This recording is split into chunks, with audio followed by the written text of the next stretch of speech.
Assalamualaikum warahmatullahi wabarakatuh. Alhamdulillahilladzi an'amana bi ni'matil imani wal islam walladzi faddala bani adama bil ilmi wal amali ala jami'il alam wassalatu wassalamu ala sayyidil arabi wal ajam sayyidina wa maulana Muhammadin khairil anam wa ala alihi wa sahbihi bararatil kiram amma ba'd. Qul subhanaka la ilma lana illa ma 'allamtana innaka antal alimul hakim. Rabbi shrah li sadri wa yassir li amri wahlul 'uqdatam min lisani yafqahu qawli. Shadaqallahul adzim. Pak Ustadz Mulyani dan para santri Pondok Tafsir Nurul Quran yang dimuliakan oleh Allah Subhanahu wa taala. Alhamdulillah, pagi hari ini kita akan melanjutkan tafsir surah Ar-Rahman. Alhamdulillah kita diberikan kenikmatan kesehatan oleh Allah Subhanahu wa taala. Pada hari Jumat pagi ini kita bisa seperti biasa melaksanakan sholat subuh berjamaah, dilanjutkan dengan zikir dan doa serta pembacaan surah Al-Kahfi, surah Yasin dan Waqiah, serta dilanjutkan dengan taklim tafsir surah Ar-Rahman. Mudah-mudahan semua rangkaian ibadah yang kita lakukan diterima menjadi amal soleh kita di sisi Allah Subhanahu wa taala. Ilmu yang kita pelajari menjadi ilmu yang bermanfaat untuk meningkatkan keimanan takwa kita kepada Allah Subhanahu wa taala. Quran yang kita baca dan kita pelajari menjadi mudah-mudahan selain menjadi amal soleh dan menjadi saksi syafaat kelak di akhirat. Amin ya Allah ya Rabbal alamin. Kita akan melanjutkan yaitu tafsir surah Ar-Rahman ayat 21 dan 22. A'udzu billahi minasyaitonir rajim. Bismillahirrahmanirrahim. Fa bi ayyi ala'i rabbikum tukadziban. Yukhraju min atau yakhruju atau yakhruju atau yukhraju boleh. Yakhruju minhum al-lu'lu' wal marjan. Fa bi ayyi ala'i rabbikuma tukadziban, maka nikmat mana lagi yang kalian dustakan wahai manusia dan jin. Jadi Allah selalu mengingatkan kepada manusia dan jin secara khusus, karena kalau hewan itu enggak dikasih nikmat banyak sama Allah, enggak seperti manusia dan jin. Hewan makanannya cuma rumput aja, dia nggak makan macam-macam. Hewan yang makan daging nggak makan rumput, ya kan? Tapi kalau manusia rumput, daging semuanya dimakan, ya kan? Ya, kangkung hijau-hijauan, buat kambing doyan, buat sapi doyan, tapi orang juga doyan, ya kan ya? Daun singkong buat kambing doyan, buat sapi doyan, tapi orang juga doyan. Tapi singkong kambing nggak doyan kalau orang singkong doyan. Benar kan? Ya kan? Singkong rebus, singkong goreng, keripik singkong, comro, misro, ya kan? Dari singkong. Bahkan ada lapis kue singkong. Macam-macam singkong dibikin, ada bubur singkong. Itu siapa yang doyan? Manusia. Ada lihat sapi makan singkong goreng?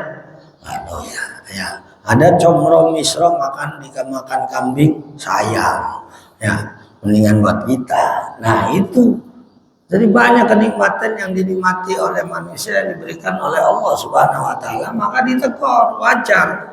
Ya, kalau orang kerja dikasih fasilitas terus enggak kerja, ya ditegur. Tapi memang kalau enggak dikasih fasilitas enggak kerja, ya enggak ditegur. Sama, kita ditegur itu beruntung sama Allah, ya. Manusia ditegur sama Allah itu untung, berarti diakui sebagai hambanya. Nah kalau udah nggak ditegur oleh Allah berarti udah nggak diakui sebagai hambanya. Udah, biarin kata Allah. Nggak bakalan diperintahkan untuk bersyukur, nggak diperintahkan untuk sholat, nggak diperintahkan untuk ngaji. Biarin apa? Isma syita, hiduplah sesukamu. Tapi fa innaka mayyitun, tapi engkau pasti mati, pasti jadi mayit, pasti jadi jenazah. mau kemanapun perginya, mau kemanapun hidupnya, bagaimana cara hidupnya, pasti mati. Ya, pasti mati. Dan setiap mati, ya itu pintu awal pertanggungjawaban. Ya, di kuburan pertama ketemu mungkar nakir.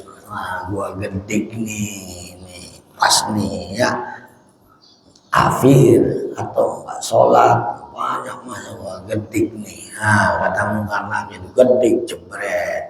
Ya, dalam satu hadis diriwayatkan soal itu pukulannya mungkar nakir aja itu kampaknya kalau dipukulin ke gunung hancur. Bayangin ya, ini dipukulin ke kita. Nah itu jadi orang-orang tidak beriman. Ya, tuh baru ketemu di alam barzah, kuburan sama mungkar nakir. Belum nanti di apa? Yaumil hisab. Belum lagi nanti di neraka. Ditegur di dunia supaya kita selamat, bersyukur. Tapi ayyi ala'i rabbikuma tukadziban. Artinya nikmat mana lagi yang kalian dustakan, yang kalian ingkari, yang kalian kufuri. Di antara nikmat Allah yang Allah berikan di dalam dunia ini, yakhruju minhumal lu'lu'u wal marjan. Menjadi potensi bisnis, menjadi potensi pendapatan, persorangan, perusahaan, dan bahkan akhirnya negara karena dari pajak.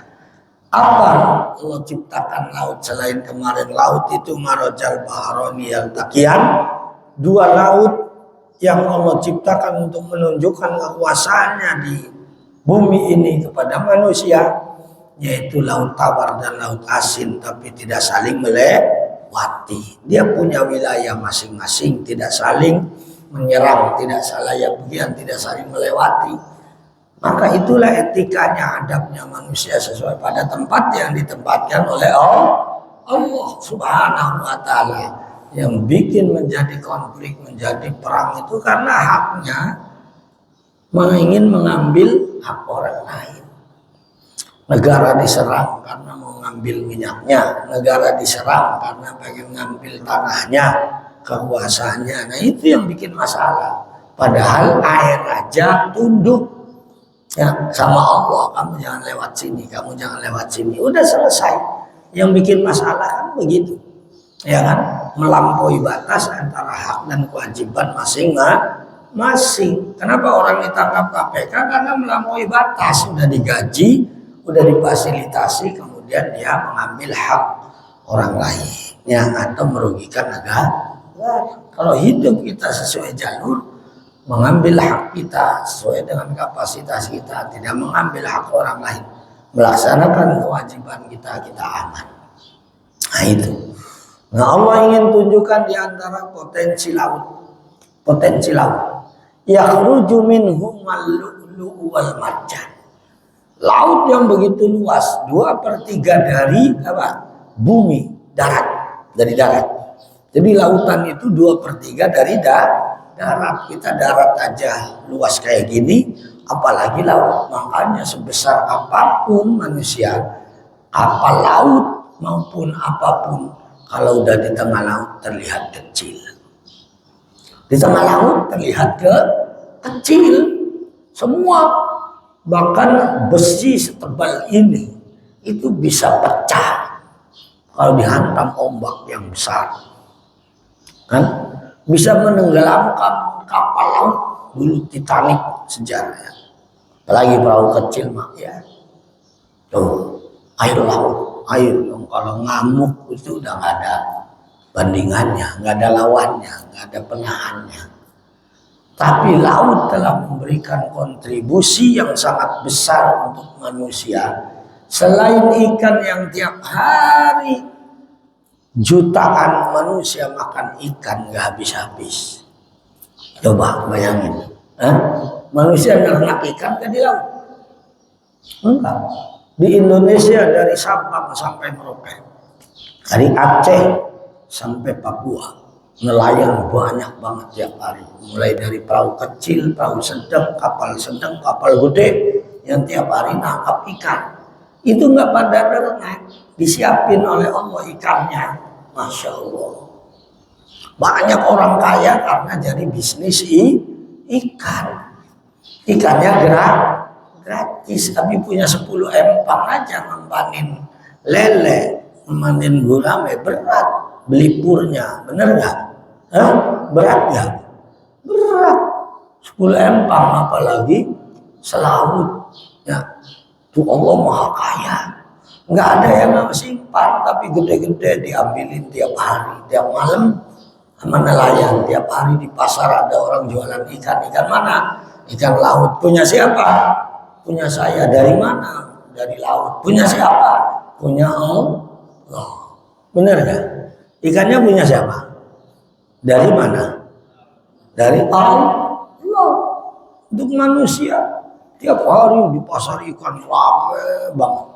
Tiap hari di Bandar Jakarta, di rumah-rumah restoran, ikannya ikan bakar, seafood, dibakar, digoreng, di saus tiram. Itu ikannya dari siapa? Dari mana? Dari laut. Lautnya punya siapa? Punya Allah. Terus nggak bersyukur. Kita metik mangga tiap hari. Dikasih sama orang, ambil sepuasnya. Terus kita nggak terima kasih, kesel nggak?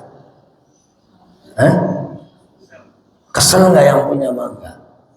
Ambil kalau mau ambil. Tiap hari metik aja buat ngerujak, buat makan langsung, ya kan? Terus nggak ada terima kasihnya, kesel nggak? Ada yang punya mangga, besok mau gede lu minta lagi, ya kan ya?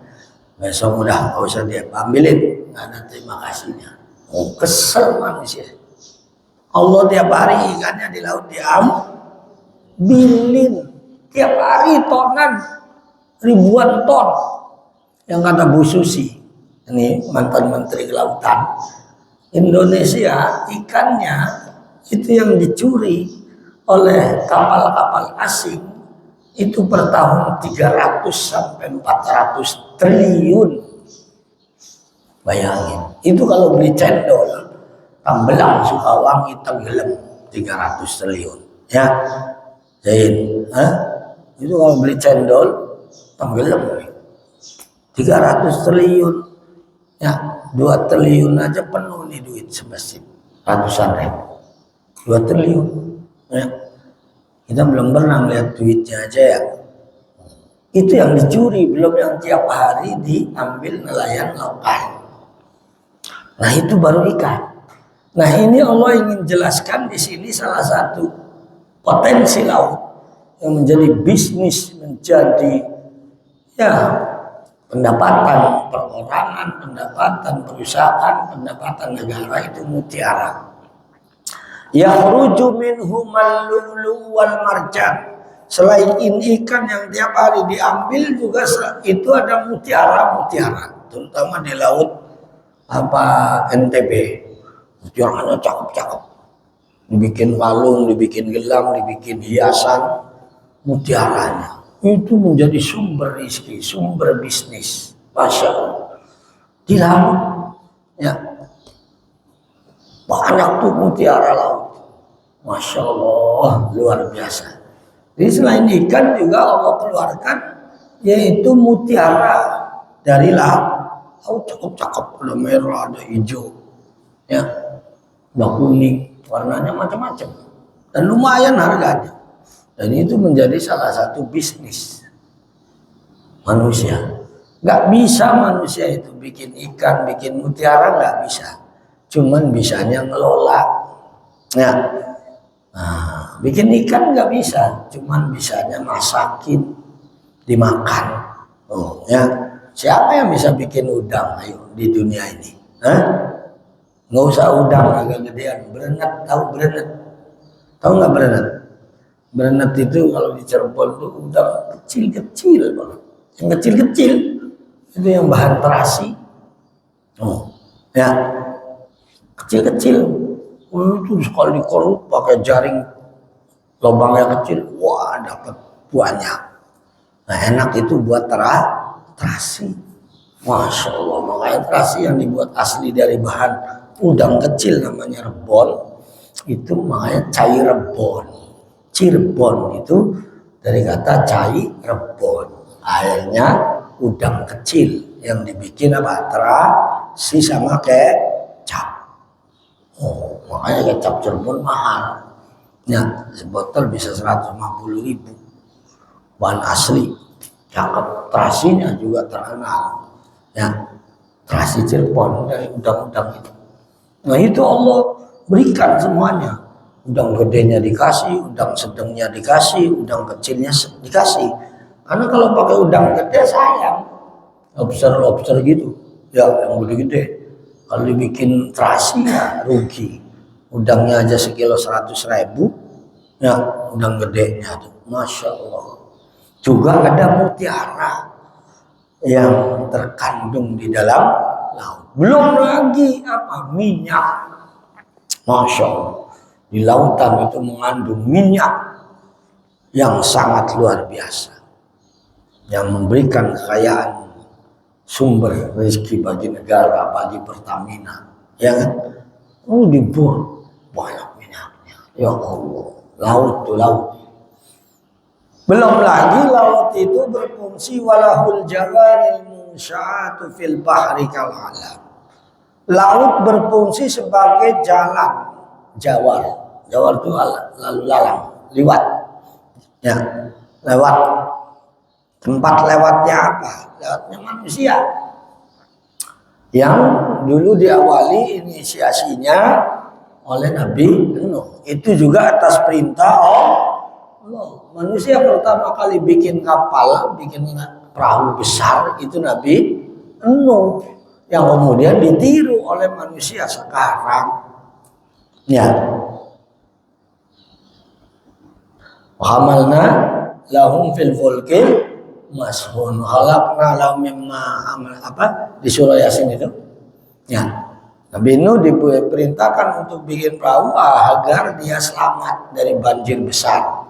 Nah, coba bikin jalan aja, bikin kali itu biayanya gede banget. Pemerintah DKI bikin BKT, ya BKT banjir kanal timur sampai Marunda dari Jakarta Tengah, yaitu dari Cipinang, itu triliunan biaya. Itu cuma untuk bikin ngalirin banjir air ke laut. Lah ini bikin laut siapa yang bisa? Ayo, nggak ada. Laut dibuat oleh Allah, ya kan? Nah, salah satunya itu untuk apa?